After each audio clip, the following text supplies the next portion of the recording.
ဒီ course လေးမှာကျွန်တော်တို့ color psychology အကြောင်းကိုစပြီးတော့လေ့လာရအောင်အဲ့ color psychology လို့ပြောလိုက်ပြီဆိုရင်ကျွန်တော် color ပေါ့နော်အဖြူတွေအနီတွေအဝါတွေပြတယ်အဲ့ဒီအကြောင်းလေးကိုပြောနေတယ်ဆိုတာထက် psychology ဆိုတော့ဒါနည်းနည်းစိတ်ပိုင်းဆိုင်ရာပေါ့နော်လူတွေရဲ့စိတ်နဲ့ပတ်သက်တာပေါ့အဲ့တော့တနည်းပြောလို့ရှိရင်ဒီ color တွေအပေါ်ကိုလူတွေဘယ်လိုတုံ့ပြန်နေဆိုရဲဘာသာရပ်မျိုးပေါ့နော်ဒါတော့စိတ်ပိုင်းဆိုင်ရာဘာသာရပ်အခွဲတစ်ခုလို့တော့ပြောလို့ရတယ်အဲ့လူတွေက color တွေပေါ်မြင်တဲ့အမြင်တွေကကွဲတယ်ပေါ့နော်အဲ့တော့ color တွေကလူတွေပေါ် influence ဖြစ်တယ်ဥပမာပေါ့ကျွန်တော်တို့ကဥပမာအဝါရောင်တို့အနီရောင်တို့အစိမ်းရောင်တို့ပေါ့နော်ဥပမာအစိမ်းရောင်ဆိုရင်ကျွန်တော်တို့ကလူတွေစိတ်ထဲမှာပို့ပြီးတော့open ဖြစ်တယ်ယုံကြည်ရတယ်ပေါ့နော် open ဖြစ်တယ်ပြီးလွတ်လပ်တယ်ပေါ့နော်အဲ့လိုတဘောပေါ့ဥပမာပြောလို့ရှိရင်ကျွန်တော်တို့ကဥပမာမီး point တစ်ခုကြည့်မယ်ဆိုရင်မီး point ကအစိမ်းရောင်လေးပေါ့နော်အစိမ်းရောင်လေးနဲ့ဆိုလူရ auto ဒါသွားလို့ရပြီဆိုတာသိတယ်သူတို့ lane ဖွင့်ပေးလိုက်တယ်ခွင့်ပြုလိုက်တယ်ပြီးတော့ success ဖြစ်တယ်ဆိုတာဥပမာပေါ့ကျွန်တော်တို့ banking တွေပါတယ်ကျွန်တော် mobile ပတ်စံတွေပါတယ်ပေးရဆိုရင်ပတ်စံလွှဲလိုက်တဲ့အချိန်မှာပတ်စံက success ဖြစ်သွားတဲ့အချိန်မှာအစိမ်းရောင်လေးနဲ့ပြရတယ်ပေါ့နော်ဒါဆိုရင်ဒါအောင်မြင်သွားပြီဆိုတဲ့အဓိပ္ပာယ်တက်ရောက်တယ်ပေါ့အစိမ်းရောင်ဆိုတာလည်းညာသာဖြစ် positive color လို့တော့ပြောလို့ရတယ်တနည်းအားဖြင့်အနီရောင်ဆိုရင်ဒါနည်းနည်းပြောင်းပြန်တော့ဆန်သွားပြီဒါပေမဲ့အနီရောင်ဆိုရင်ကျွန်တော် romantic လို့လည်းပြောလို့ရတယ် romantic ဆိုရင်romantic ကိုစားပြုတာကကျွန်တော်နှင်းစီပန်းပေါ့နော် rose အနီရောင်လေးပေါ့အဲ့ဒီ rose ကအနီရောင်ဆိုတော့ကျွန်တော်အနီရောင်ကလည်း romantic scent ဆိုတဲ့ဘောတက်ရောက်နိုင်တယ်ပြီးရင်ကျွန်တော်အနီရောင်ဆိုတာလည်းသွေးရဲ့အကြောင်းလည်းဖြစ်နိုင်တယ်ပေါ့အဲ့သွေးရဲ့အကြောင်းဆိုတာပြောလို့ရှိရင်ရဲရင်တယ်လို့လည်းကျွန်တော်ပြောလို့ရတယ်နော် brave ဖြစ်တယ်အဲ့လိုတော့ပြောလို့တနည်းအားဖြင့်မှလည်းကျွန်တော်တို့ကသွေးကိုကြောက်တဲ့သူတွေလည်းရှိနိုင်တယ်အဲ့တော့ psychology ဆိုတာလူတွေရဲ့စိတ်ပိုင်းဆိုင်ရာလူတွေဆိုလူရဲ့စိတ်ဆိုတာအမျိုးမျိုးရှိလူတယောက်စိတ်တစ်မျိုးပေါ့နော်အဲ့တော့ဒီလိုအကြောင်းတွေလေ့လာတဲ့အခါမှာကျွန်တော်ပုံသေးတော့အမြင်နဲ့သတ်မှတ်လို့မရဘူးခုနလိုမျိုးအနီရောင်က romantic ဖြစ်တယ်ဆိုပေမဲ့တခြားနေရာမှာအနီရောင်က danger ဖြစ်နိုင်တယ်ပေါ့နော်။ကျွန်တော်မိပိုင်မှာဆိုအနီရောင်ဆိုရင်မလုံးနဲ့မသွားနဲ့ရက်နဲ့ရက်လိုက်လို့ပြောချင်တာပေါ့နော်။မသွားနဲ့တော့ပေါ့။အဲ့လိုပဲကျွန်တော်information မှာတခုပေးတယ် login ဝင်တယ်တခုပေါ့နော်။အဲ့တော့ password မှားသွားတာတော့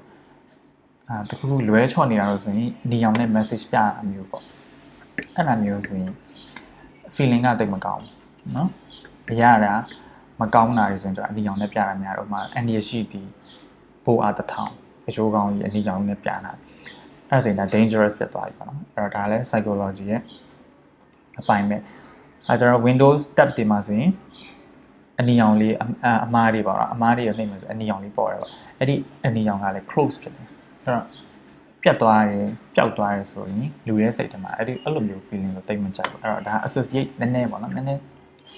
ပတ်သက်နေတဲ့ color နဲ့ပတ်သက်တဲ့ feeling လေးတွေပေါ့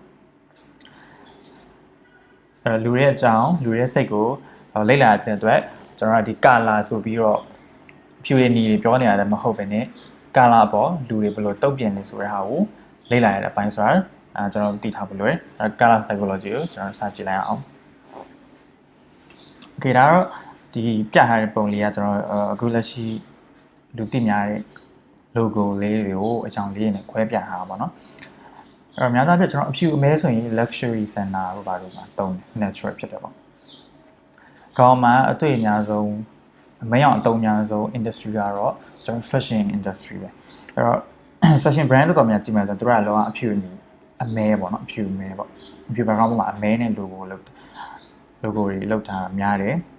များသောအားဖြင့် luxury ပဲပေါ့နော် premium တက်သွားတယ် logo ပေါ့ Gucci LV အကုန်လုံးပဲသူတို့ကအကုန်လုံးအဖြူအမဲနဲ့သွားတယ်အဲ့အဖြူအမဲလို့ပြောတဲ့အချိန်မှာကျွန်တော်အမဲဆိုရင်လို့အမဲနဲ့နေရာမျိုးမဟုတ်ဘူးね gray ပေါ့နော်ခဲအောင်လေးကျွန်တော်ဖြစ်နိုင်တယ်အဲ့တော့အကြောင်းလေးစဉ်းစားတဲ့အခါမှာလည်းဒီလို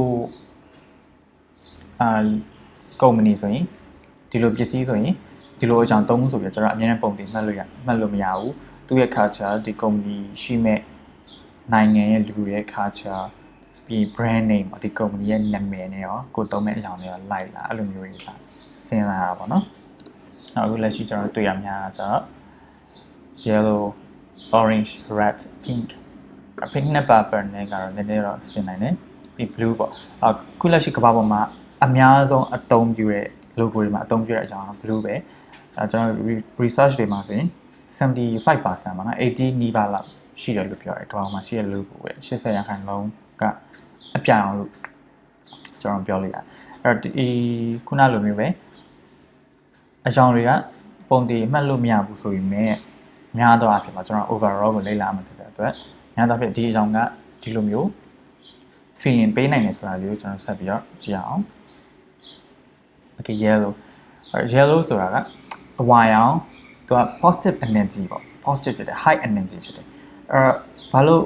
အဲ့လို feeling ရလဲဆိုရင်ကျွန်တော်နေလုံးကြီးဆိုတာနေလုံးဆိုတာကျွန်တော်အဝါရောင်နေလုံးဆိုတာကျွန်တော်အဝါရောင်ပဲအဲ့တော့ဒီဆက်ဆံနိုင်တည်ရှိနေဆိုတာဒီနေလုံးကြောင့်တည်ရှိနေနေရဲ့စွမ်းရည်နဲ့ဆိုအပင်ကြီးဖွံ့ဖြိုးနိုင်နေ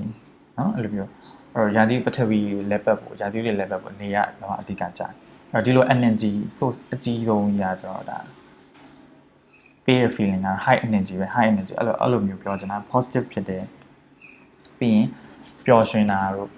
happiness ဖြစ်တာတို့ creativity ပေါ့နော် creative အပိုင်းတွေမှာဆိုရင်ကျွန်တော်ဒီအဝါအောင်လေးနဲ့ပြ creative agency တော်များဆိုရင်လည်းဝါအောင်လေးသုံးကြများတယ်ပေါ့နော် orange ကကြတော့သူပို့ပြီးတော့အဝါအောင်ထက်ပို့ပြီး attention ရတဲ့အကြောင်းပေါ့နော်ကိုယ့်ပို့ပြီးလူတွေ attention ရှိစေချင်တယ်ဆိုရင်လိမ္မော်ရောင်ကြီးနဲ့ကျွန်တော်ဆွဲဆောင်လိုက်လို့ရတယ်ဥပမာကျွန်တော်လှဲနေလို့နေရာမျိုးမှာဟိုညဘက်မောင်နေတဲ့နေရာပေါ့နော်အဲ့လိုတန်းစီလို့ဆိုင်းဖို့အများကြီးထဲမှာကိုယ့်ရဲ့ logo ကချင်းနေခြင်းနေဆိုရင်တော့ကျွန်တော်ဒါလိမ္မော်အောင်တော့လိုက်လိမ္မော်မီလင်းရောင်ကြီးညဘက်ကျမှဆိုရင်ဒါလုံးဝ attention ရတဲ့အကြောင်းပေါ့နော် red ကတော့ကျွန်တော် confident ရှိတယ်လို့လည်းပြောလို့ရတယ်ကျွန်တော် brave ပေါ့နော် brave ဆိုတာ confident ရှိနိုင်တယ်ခါကျလို့ရှိရင် urgency ပေါ့ချက်ချင်းလောက်ရပါတယ်အဲ့လိုမျိုးသဘောတွေပြီး emergency အရေးပေါ်အခြေအနေအဲ့လိုမျိုးနဲ့သက်ဆိုင်တဲ့ logo တွေ company ဆိုရင်တော့ကျွန်တော်ဒီလိုမျိုးအနီရောင်ကိုသုံးတင်တယ်ပေါ့နော်ပြီးရင်သူကပိုပြီး bold ဖြစ်တယ်ပိုပြီး thin တယ်နော် pink ကတော့ကျွန်တော်တို့ညာတော့ပြတော့ girly ဖြစ်တဲ့ product တွေ gay နဲ့ပတ်သက်တဲ့ product တွေကျွန်တော်သုံးလို့ရတယ်ဒီမှာဆိုရင် feminine ဖြစ်တဲ့ youthful ဖြစ်တယ်ပေါ့နော်ငယ်ရွယ်ဆိုတဲ့ဟာတွေကိုကျွန်တော်ပြောချင်တယ်ပြချင်တယ်ဆိုရင်ကျွန်တော်က pink ကိုသုံးလို့ရတယ်ပြီးရင် romantic လည်းကျွန်တော်တခါတလေပြောလို့ရတယ်ပေါ့နော် pink purple purple ကကျတော့royalty ဖြစ်တယ်လို့ကျွန်တော်ခါတိုင်းသုံးတယ်ခါကြလို့ရှိရင်လည်း luxury ပေါ့နော် luxury နဲ့ဆိုင်တဲ့ product တွေ company brand တွေဆိုရင်ဒီ purple ကိုတခါတလေသုံးတာတွေ့ရလိမ့်မယ်အမှကျွန်တော် Rolls Royce ဆိုပါလို့ဆိုရင်သူက brand ကဒီခင်းရအောင်အရင်ကိုသုံးတာတွေ့ရတယ်နော်တခါတလေကြားလို့ရှိရင်အဲ့တော့ luxury ဘိုင်းလို့ပြီးရင်နည်းနည်း premium ဖြစ်တဲ့အပိုင်းတွေပေါ့နော်royal ဖြစ်တယ်နန်းဆန်တဲ့အကြောင်းလေးဆိုရင်ကျွန်တော်ဒီခင်းရအောင်ဒီသုံးပြီးလို့ရတယ်ပြီးတော့ blue ဆို blue ကတော့ခုနပြောသလိုပဲလုံခြုံနေစိတ်ချတယ်အဲ့လိုမျိုးအပိုင်းကိုပို့ပြီးပေးချင်တယ်ဆိုရင်ကျွန်တော် blue ကိုပြောလို့ရတယ်blue ကိုသုံးလို့ရတယ်ပြီးရင် secure ဖြစ်တယ်ပြီး honest ဖြစ်တယ် loyal ဖြစ်တယ်အများကြီးပြတာ insurance company ပေါ့နော်ကိုယ့်ရဲ့ company ကိုယုံကြည်စိတ်ချတဲ့ brand ပုံစံတစ်ခုပေါအောင်ကျွန်တော်အပြောင်းလေးသုံးလိုက်ရ Facebook တို့ပါလို့ဆိုရင်လည်းအပြောင်းအောင်ပဲအဲ့တော့အပြောင်းကလူရဲ့စိတ်ကိုပို့ပြီးလုံခြုံနေဆိုရဲတဘောပေါ့နော်ပို့ပြီးတော့ဆွဲလန်းစီအများသောအဖြစ်ကမ္ဘာမှာလူကြီးတော်တော်များများပေါ့နော်တော်တော်များများအပြိုင်အောင်ကို favorite ဖြစ်ကြတာပေါ့နော်အဲ့လိုမျိုးနေပေါင်းစုံကိုပါအောင်လို့အပြောင်ကိုတုံးကြရပါတော့ green ကတော့ကျွန်တော် fresh ဖြစ်တယ်တည်တဲ့အတိုင်းပဲเนาะအဲ့တော့ဒီကဘာကြီး green ဆိုတာဒီ green အပင်လေးเนาะတောတောင်ကြီးမြေအကုန်လုံးကဒါ natural ဆန်တယ်เนาะ natural color green အဲ့လိုမျိုးပဲအဲ့လို natural product တွေအမွေအပင်နဲ့ဆိုင်တယ်အရွက်နဲ့ဆိုင်တယ် fresh ဖြစ်တယ်ဆိုတော့ product တွေအဲ့လို brand name မှာအဲ့လိုမျိုး fresh တို့ဘာလို့ပါလာပြီဆိုရင်ကျွန်တော်ဒီအစိမ်းရောင်ကိုတုံးပြလို့ရတယ်ပြီးရင်ကဘာမြေနဲ့ပတ်သက်တဲ့ association organization နဲ့အဲ့လိုအဖွဲ့အစည်းဆိုရင်ကျွန်တော်အစိမ်းရောင်တွေတုံးလို့ရတယ် black black and gray ကကျွန်တော်ခုနလိုမျိုး luxury ပေါ့နော်ဒါ luxury မှာဆိုရင်တော့ black ကတော့လုံးဝတုံးတယ်အဒီ premium ဆန်တာမှာတည်ငြိမ်နေရင်းကျက်တဲ့ အဲ့ဒီဟာတွေကောင်တော့လုံးဝဒီ power ပေါ့နော် power တစ်ခုခုရှိရပါတယ် black မှာအဲဆိုရင်ကျွန်တော်ဒီလိုမျိုးတည်ငြိမ်တဲ့ premium ဖြစ်တဲ့ color တွေဆိုရင်ကျွန်တော်ဒီ black ကိုတော့လုံးဝသုံးပြရပါမယ် okay ဒီဇယားလေးကကြတော့ကျွန်တော်အခုလက်ရှိကောင်မှာသုံးနေတဲ့ logo ရဲ့ color ကိုကျွန်တော် graph လေးတစ်ခုနဲ့ပြထားပြရပါတော့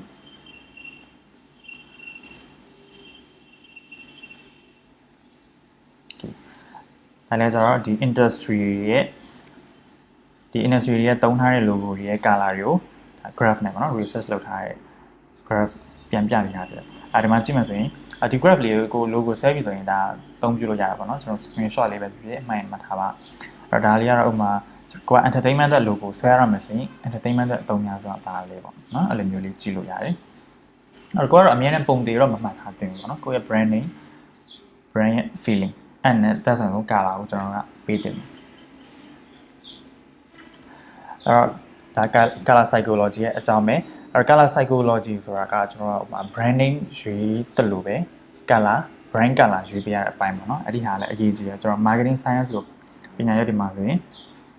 brand name ရွေးရတယ်ဆိုတာအရေးကြီးလို့ပြထားတယ်ပြီး brand name ကိုမှကျွန်တော်ထပ်ပြီးတော့ brand color ထည့်ရွေးတဲ့အခါမှာလည်းအရေးကြီးပါသူတို့နှစ်ခုကပယ်လို့မရဘူးပေါ့နော် brand name ကတော့ graphic designer တော်များတော့ဒီ brand name ကရွေးပြရတဲ့အပိုင်းမှာမပါဘူးကိုကတော့ brand color ရွေးပြရမယ့်အပိုင်းမှာပါတာပေါ့နော်ဥပမာ brand name နဲ့ပတ်သက်ပြီးတော့နည်းနည်းပြောမှဆိုရင်ကျွန်တော်ဥပမာ Netflix ပေါ့အခုနာမည်ကြီးတဲ့ Netflix ဆိုပါလို့ဆိုရင် internet Netflix ရဲ့နာမည်က Netflix ဆိုတာ internet ရဲ့ film ပေါ့နော် film video film ရုပ်ရှင် film cinema film ရဲ့ sense film ကိုယူပြီး flick လို့တော့ပြောင်းတာပြီးတော့ internet film အဲ့လိုသဘောပါ brand နဲ့အဲ့တော့ကိုလုပ်တဲ့ business နဲ့နာမည်နဲ့ကိုက်နေအောင်သူကအဲ့လိုမျိုးရွေးချယ်ပြီးတော့ပေးကြတာများတယ်ဥပမာ Facebook ဆိုရင်လည်းညနာစာအုပ်ပေါ့နော်တိုက်ရိုက်ကြည့်ပြန်တာဒါပေမဲ့ profile မှာလူတွေရဲ့ profile အပြင်ပန်းပုံစံတွေကျွန်တော် Facebook မှာတွေ့ရနိုင်တာပေါ့နော်အပြင်ပန်းတဲ့တန်းတွေအဲသူသွားနေလာနေအဲ့လိုမျိုး concept တွေပြောချင်တာပြီးအယောင်ရွေးချယ်မှုအပိုင်းမှာဆိုရင် Netflix ဆိုရင်ဒါနာမည်ကတော့ brand name ရပြီဆိုရင် brand color စဉ်းစားအဲ့မှာတော့ဘယ်လိုစဉ်းစားလဲဆိုရင်ရုပ်ရှင်ဆိုတာကျွန်တော် cinema ပေါ့နော် cinema ကိုစဉ်းစားလိုက်မယ်ဆိုရင် cinema ရဲ့ကော်စောတွေကအမြဲတမ်းအနီရောင်ပေါ့နော် premier လုပ်တဲ့ show တွေရိုး show မဟုတ်ရင်တော့မှရုပ်ရှင်ကော်စောတွေအနီရောင်သုံးတာများတယ်ရုပ်ရှင်ရဲ့ interior တွေအနီရောင်သုံးတာများတယ်အဲ့တော့ Netflix ကအနီရောင်သုံးတာတယ်ပေါ့နော်ပြီးရင်တော့ black သုံးတယ်အဲ့ရုပ်ရှင်ယုံတွေကရုပ်ရှင်ကြည့်ပြီဆိုရင်မီးအမှောင်ချတာပေါ့နော်မီးဖွင့်ပြီးကြည့်ရရုပ်ရှင်မရှိဘူးဒါကိုယ့်ဘာကိုအိမ်မှာကြည့်မှရမယ်အဲ့ရုပ်ရှင်ယုံရဲ့ feeling ပေါ့နော် cinema feeling ပေးချင်တဲ့အမှောင်ပေါ့ dark ကိုစားပြရကြကျွန်တော် black ပေါ့အဲ့တော့အနီရဲ့ black ရဲ့သုံးတာအဲ့ cinema တော်တော်များဆိုတော့အနီရောင်သုံးတာများအခုမြန်မာနိုင်ငံမှာဆိုရင်လည်းကျွန်တော် JCGP တို့မင်္ဂလာ cinema တို့ရဲ့အကုန်လုံးတို့ logo ရအနီရောင်တွေပေါ့နော်တခြားဒီ site ကြည့်မှဆိုရင်အဲ့လိုပဲအဲ့တော့အခုက logo တွေ color အကြောင်းတွေပို့ပြီးတော့တည်ကျင်နေဆိုရင်ပို့ပြီးတော့brightness ပေါ့နော် scale တက်လာချင်တယ်ဆိုတော့နာမည်ကြီးတဲ့company နော်လူသိများတဲ့ company ဆိုရင်သူတို့ logo ဘာ color သုံးထားလဲသူကဘာကြောင့်ဒီလိုသုံးထားလဲဆိုတာမျိုးကိုကဆက်လိမ့်လာကြည့်ပေါ့အဲ့လိုမျိုးပို့ပွေးနားလည်လာတဲ့ခါကျလို့ရှိရင်ကိုဆွဲရမယ့်logo ပိုင်းရောက်ပြီဆိုရင်လည်းဒီ color တွေကိုသုံးတက်သွားမယ်ကင်တွယ်တက်သွားမယ်ပို့ပြီးတော့ color အကြောင်းသိလေအသုံးချရကောင်းလေးပဲပေါ့နော်အဲ့ဒါ color psychology အကြောင်းလေးပဲဖြစ်ပါတယ်အဲ့ color တွေကအရေးကြီးတယ်လူတွေရဲ့စိတ်ကိုလွှမ်းမိုးနိုင်တယ်အဲ့ဒီဟာကိုပဲစိတ်ထဲမှာထားပြီးတော့ color ရွေးချယ်မှုပိုင်းကြီးကောင်းကောင်းသုံးချကြပါလို့ပြောချင်ပါတယ်